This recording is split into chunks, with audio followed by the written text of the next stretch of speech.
Okay, I've moved down the hallway and I am now thinking you'll probably do about 2 to 3 classrooms with one sprayer full of chemical, or I wouldn't say that, cleaning agent for disinfecting.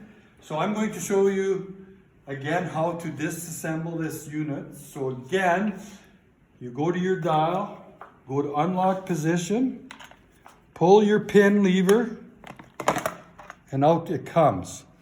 Now this is the part where you guys are going to have to be ready with some extra bottles of Quad Plus, mixed, ready to refill your sprayer.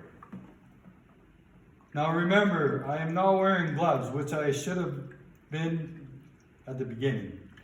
Once you've filled your container up, you can load it back up and you'll be ready to spray again. So one bottle will fill up your sprayer. Load your sprayer back up. Go to your dial, lock it in. Get your pin ready. You're all now ready to spray. Okay.